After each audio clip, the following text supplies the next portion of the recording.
All right. Hopefully this goes well. I just finished recording a video, and of course, none of it got saved, which is just amazing. I'm recording this immediately after the pay-per-view, both pay-per-views as a matter of fact, because this was indeed one of the greatest nights in combat sports if you're a fight fan.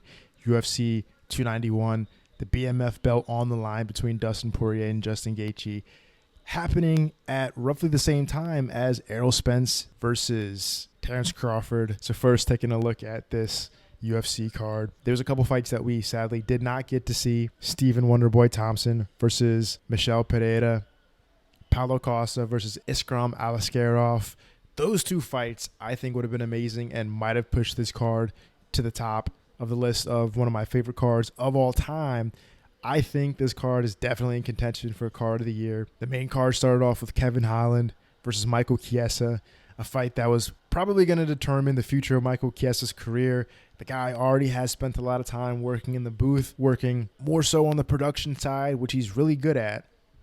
It was kind of time for him to make a decision and, show if he still has what it takes to compete for titles. And Kevin Holland just kind of manhandled him a little bit in this one. Holland is naturally bigger. The guy fought at middleweight. I don't know that Michael Chiesa could compete at a high level in middleweight. And Michael Chiesa, being the high-level grappler that he is, now he's going against a guy bigger, stronger, faster, better on the feet, and also a Brazilian Jiu-Jitsu black belt. This was a really tough one for him, and it definitely showed Kevin Holland with a dominant performance. Can't wait to see what's next for Kevin Holland. I think he definitely has a future at 170. I would like to see what he looks like against some of the top guys at 70. Some of the guys that are kind of, more grappling dominant, I'm curious to see if they would have that same level of success that they've had against guys like Wonderboy, considering the fact that Kevin Holland's bigger and also is a super high-level grappler himself, even though he's not the best wrestler. And then we had Tony Ferguson versus Bobby Green. Man, was that tough to watch, especially at the end. Tony Ferguson looked good in moments. He was able to get the knockdown, but let's be honest, that knockdown was partially due to the good timing of it, not necessarily him carrying this, power that's somehow going to propel him to the top again. Bobby Green, even though he's older himself, the guy's 36, he was way faster. His reaction time was just better. He's more on point and in every part of the fight. Tony looks old, man. Tony looks old and Tony looks slow, and Tony wants it, but his body just can't do it anymore. We saw when Tony was on the bottom after he kind of initiated some grappling exchanges, dove for the ankles. He was trying to throw up a triangle over and over and over again and just couldn't get it. And we saw in the third and final round, he went for the triangle, wasn't able to get it. And then Bobby Green, surprisingly, was able to secure the arm triangle and submit Tony Ferguson, which is crazy to say because I think most people's big fear in this fight was that Tony Ferguson was going to get knocked out again by a guy in Bobby Green who is for sure a better striker. Tony's only hope in this one was finding a submission of his own, and unfortunately, that's exactly what happened to Tony. Tough way to go out. He didn't take off his gloves in the cage, but he was extremely visibly upset. And I can understand why. The guy's given so much to this sport, and now he just doesn't have it anymore. 6 losses in a row. That's a lot of losses. And Tony's got this insane mental strength. I'm not sure that he's going to retire, but the UFC might just go ahead and retire him, which is probably an even worse way to watch him go out. He might end up in a Bellator or something going for another belt. I mean, I think this is going to be really rough to watch, the end of Tony Ferguson's career and him maybe being in denial that he's just not that guy anymore. That being said, while we did see Tony Ferguson, a legend, kind of complete his fall from grace, at least so far, we got to see another legend come back in dramatic fashion. Derek Lewis initiating the fight with De Lima with a flying knee a la George Masvidal. He set it up a lot like Masvidal did against Ben Askren. I don't know if it was because that this was a main event for the BMF title and maybe he wanted to kind of do his own BMF impression, but that was absolutely insane. I'm sure all my neighbors completely hate me for as crazy as I was going after I saw that. I mean, I just couldn't help it. That was incredible. As a fan of Derek Lewis, the knockout king of the UFC, who's fallen on hard times to say the least, that was pretty cool watching him go out there and get that extremely fast finish. I mean, the guy looks to be in the best shape of his life. He's coming off of one of his best performances of his life. And he took off his gloves, threw him out into the crowd, and I thought that was it. I thought he was retiring on a high note. This was the last fight in his contract, so if he were to lose by finish, he's probably going to get cut. So it was nice to watch him go out on his own terms, but in his post-fight interview, he made sure to make note that he's not necessarily retiring. He's just going to go see what's next. And I got a feeling I know exactly what's next. The guy's a heavyweight, and he's a free agent, and he's a power puncher. There just so happens to be another heavyweight, formerly a free agent, that's also a power puncher that needs a dance partner and is willing to spend upwards of $2 million to secure one. Francis Ngannou. I think the PFL is going to back up the Brinks truck, and they're going to try to get a fight between Derek Lewis and Ngannou. Now, I know their first fight was not all that. It was not as advertised. You'd think the two knockout kings of the heavyweight division would put on a show.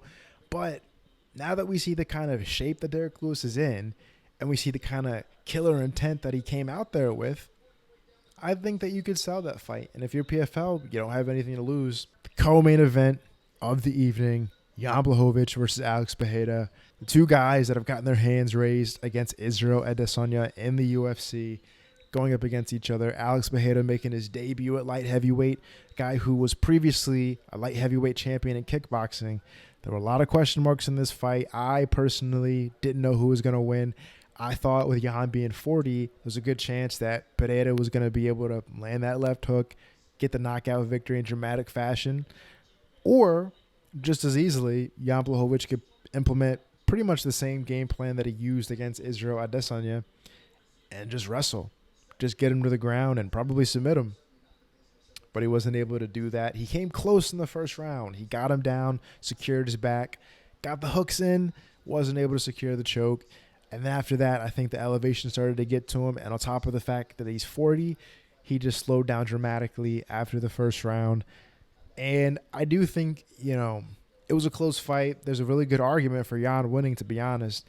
It was a 29-28 fight, I guess, no matter what, I would say. So I'm not too upset that Alex Pereira won, but it's kind of hard to, call for a title shot in a division where that's your only win. But I think that Alex versus Yuri Prochazka at 205, that's a great fight.